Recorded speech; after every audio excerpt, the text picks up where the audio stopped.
Radio Publique Africaine.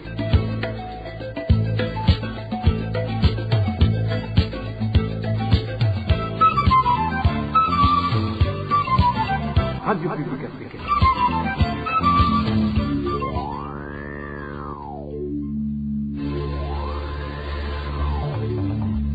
C'est le moment de suivre le journal parlé en français. À la présentation, Émile Nivasumbo. Bonsoir et bienvenue dans le journal de la RPA du 12 novembre 2023. Voici les principaux titres. Les habitants de Bubanza dénoncent l'offre d'emploi uniquement aux partisans du CNDD-FDD. L'autre partie de la population serait écartée dans la construction de la route Bubanza-Ndora. Les détails à suivre tout à l'heure. Ils viennent de passer plus d'une année sans eau potable. Les habitants de Kiremba utilisent l'eau des rivières jugée très sale. Nous allons nous rendre dans la province Bururi au cours de l'édition.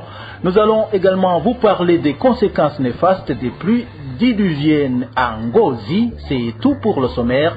Les détails, c'est tout de suite.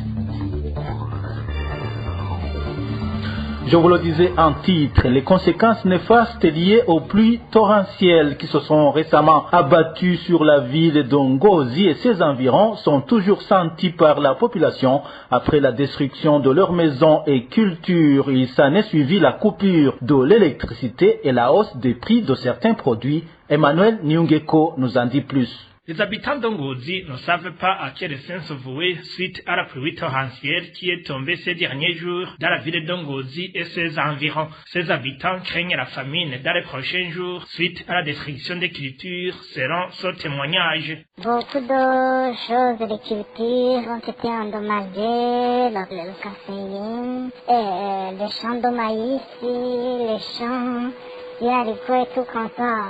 Donc, ça a été totalement endommagé, qui pense qu'on n'aura pas de quoi à manger d'ici quelques mois. Aussi, autre conséquence, les maisons ont été détruites par cette pluie.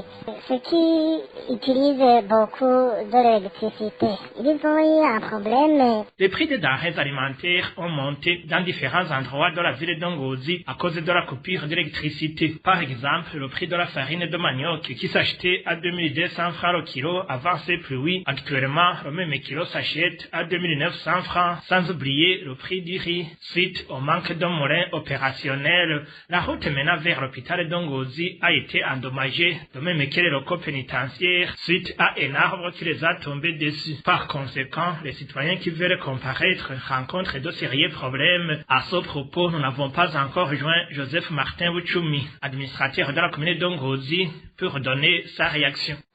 Je vous le disais également en titre, les habitants de la ville de Kiremba, commune et province Bururi, n'ont pas d'eau potable des robinets publics depuis plus d'une année. La régie communale des eaux exige le paiement des arriérés pour rétablir le réseau de distribution. Ce manque d'eau potable contraint les habitants de Kiremba à aller puiser de l'eau des rivières qu'ils qualifient de très sale. Les détails avec Elvis Nyomungere. Depuis que le ministre de l'Intérieur, du Développement communautaire et de la Sécurité publique était sous la tutelle de Gervais Ndirakobucha, les habitants de Kiremba indiquent qu'ils puisaient de l'eau sur les robinets publics gratuitement comme il avait recommandé son ministre. Mais après son départ, la mesure de paiement sur les robinets publics a repris.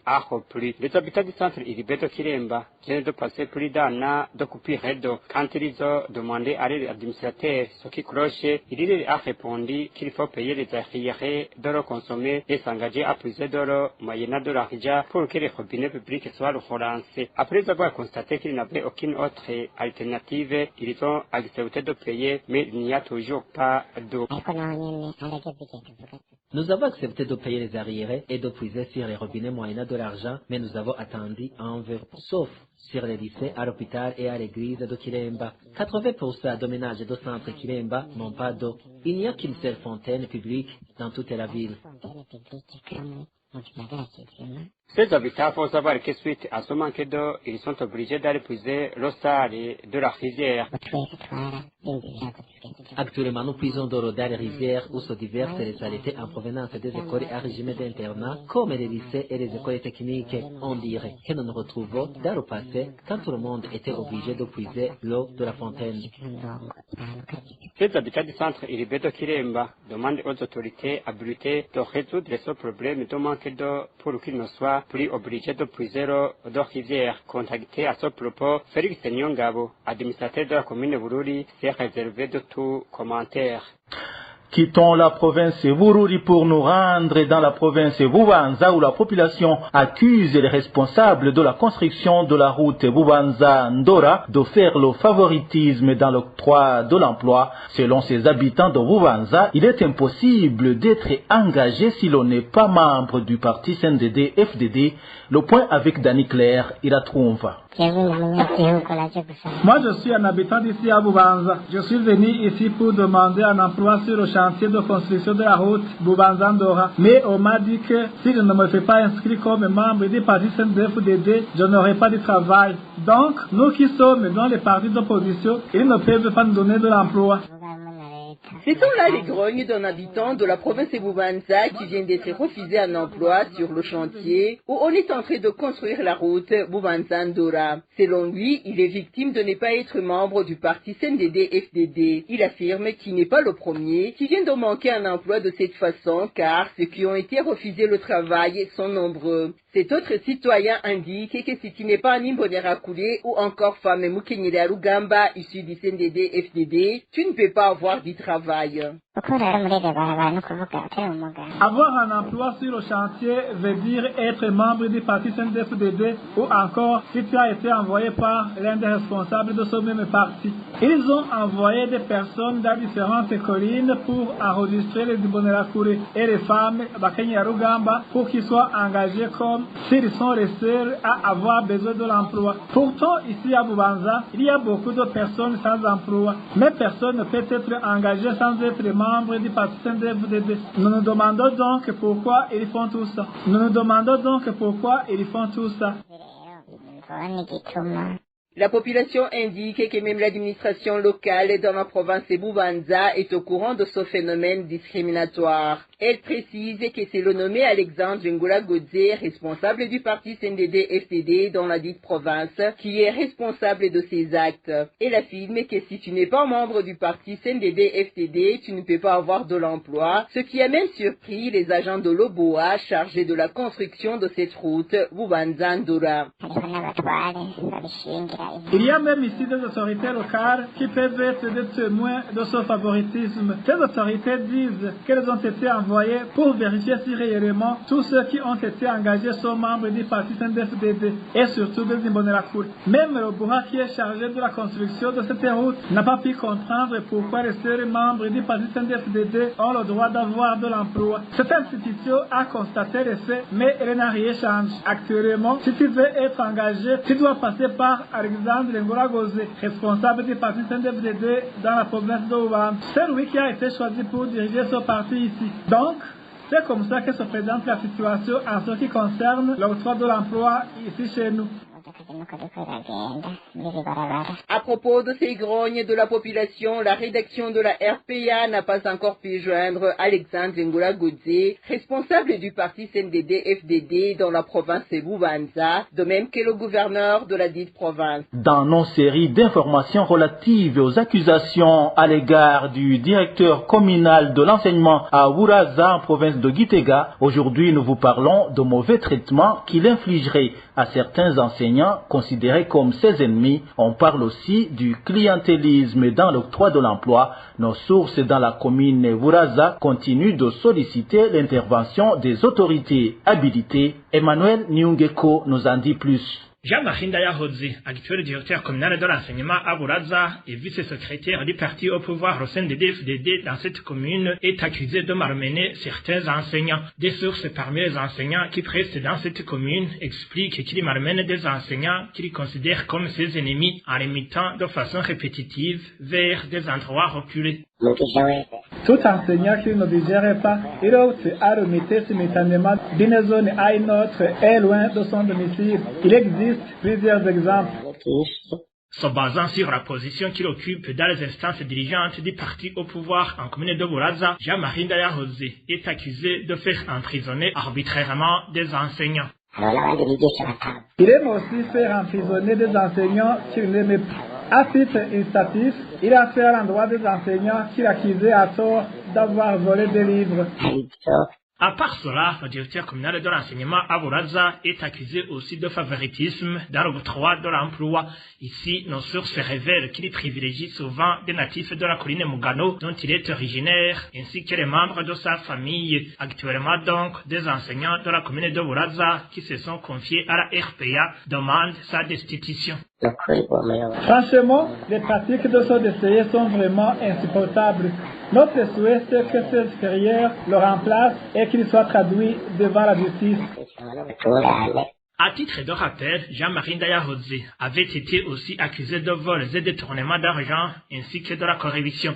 Sur toutes les accusations imputées à ce directeur communal de l'enseignement à Bouraza, la RPA a tenté de le joindre, mais en vain pour qu'il réagisse. Dans un instant, nous parlons société. RPA.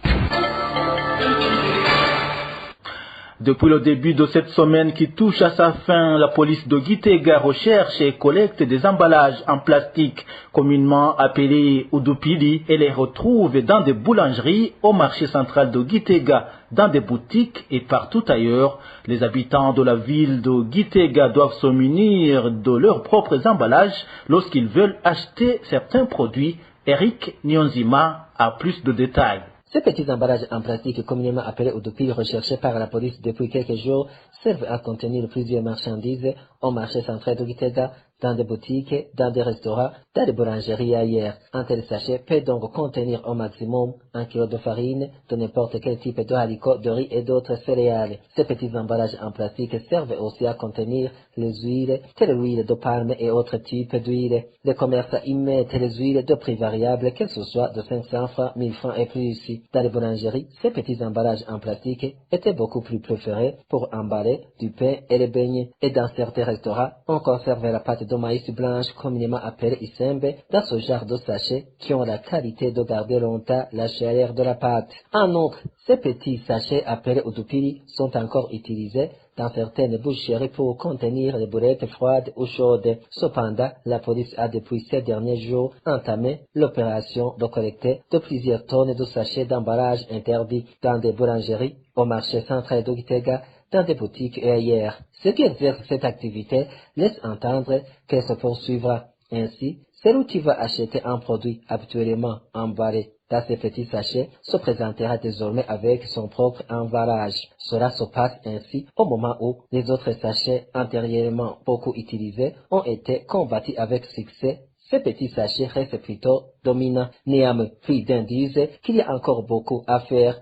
dans la mesure où beaucoup de marchandises importées sont toujours emballées en sachets en plastique. Et là, c'est comme les parapluies, les sandales communément appelées yebo-yebo, certains vêtements et d'autres. Ils évoquent aussi le cycle de ce saumon dont l'emballage visible comprend un sachet plastique dans son intérieur. Le gouvernement du Burundi a opté pour de nouvelles stratégies visant l'augmentation de la production à travers deux niveaux, à savoir le niveau sémencier et le niveau production végétale et animale. Cette nouvelle stratégie, selon le ministre Prosper Dodiko, vise à créer un environnement favorable aux investisseurs privés professionnels qui renforce les efforts du gouvernement. Suivez plutôt le ministre de l'Environnement, de l'Agriculture et de l'Élevage, Prosper Dodiko. La nouvelle stratégie est de créer un environnement favorable à l'émergence du secteur privé professionnel qui renforce les efforts du gouvernement par une synergie forte visant le marché. De manière opérationnelle, un appel au secteur privé est lancé aux 5 domaines d'intervention suivants. Premièrement, les zones de production agricole. Deuxièmement, les zones de production animale. Troisièmement, les entreprises ou sociétés sémencières. Quatrièmement, l'aménagement et irrigation, sans oublier la mécanisation agricole. Pour les zones de production agricole, Des terres domaniales ont été identifiées et seront mises à la disposition des personnes morales ou physiques engagées à devenir des professionnels et capables de remplir un minimum de critères, dont notamment fournir des preuves de capacité financière pour aménager le terrain, l'irriguer et jeter les bases d'une mécanisation agricole. Deuxièmement, être capable d'intensifier la production en utilisant un paquet technologique performant. Et troisièmement, avoir les preuves d'initiatives antérieures d'investissement professionnel dans le secteur constituerait un atout.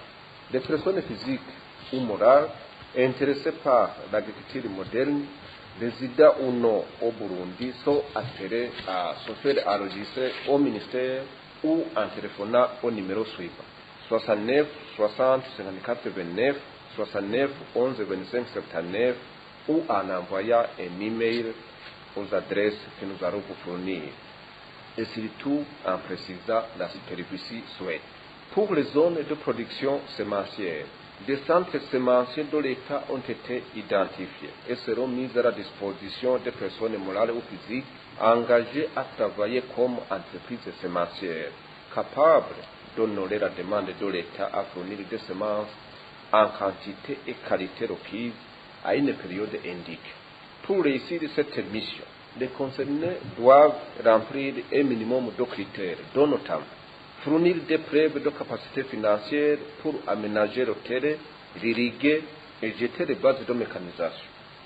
Accepter de travailler suivant les normes et exigences de la production de semences.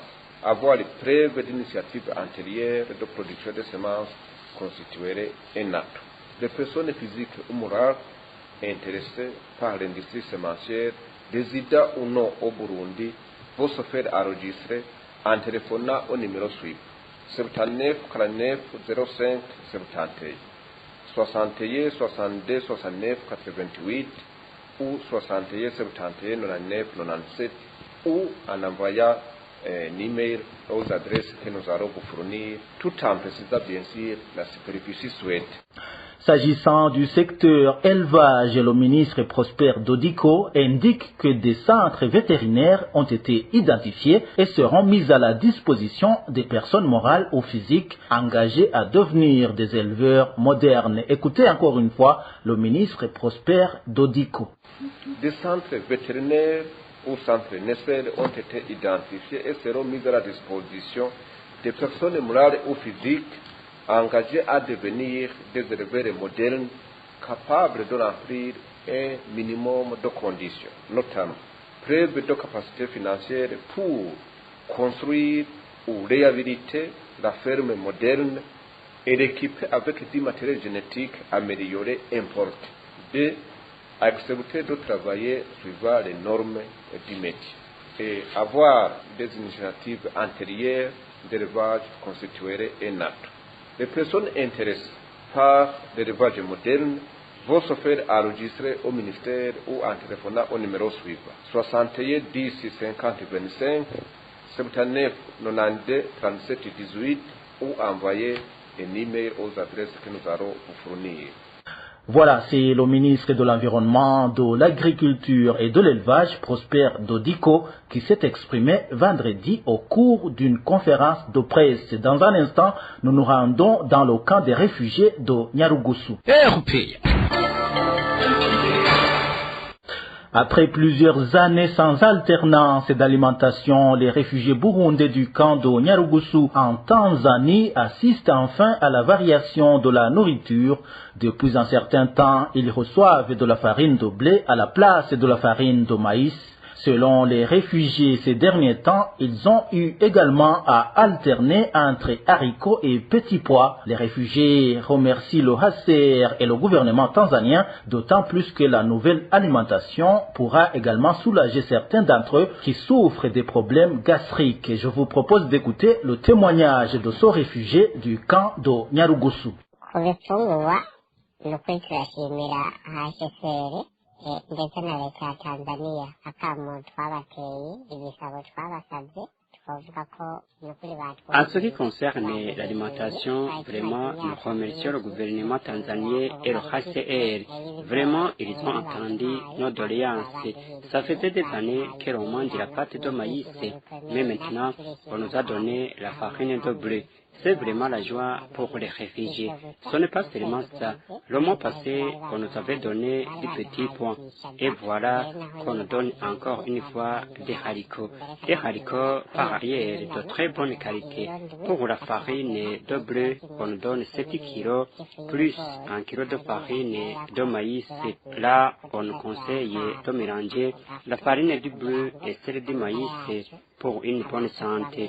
Je dirais que la farine de blé est venue à point nommé pour nombreux réfugiés qui ont des problèmes de l'estomac. Ils ne pouvaient donc pas consommer la pâte de maïs, mais avec la farine de blé, même ces réfugiés qui ont des problèmes d'estomac pourraient consommer la farine du blé, soit en mangeant sa pâte ou alors en buvant sa bouillie sans inquiéter d'éventuelles conséquences sur leur estomac.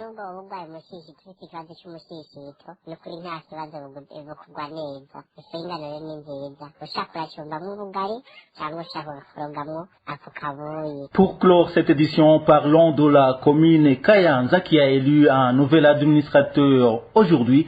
Godefroy Nyonizigiye, issu du parti CNDD-FDD, a obtenu 30 voix contre 17 de son adversaire Venant Warutwanayo, issu du parti CNL. En septembre dernier, Gilbert Nyandui a été suspendu au poste d'administrateur de cette commune par le ministre de l'Intérieur qui l'accusait d'insubordination, de mal gérer les deniers publics et de manque d'encadrement de la population. Et voilà, c'est par ici que nous mettons un point final au journal du 12 novembre 2023. Merci à vous tous qui nous avez suivis à la présentation. C'était Émile Niwasumba. Au revoir.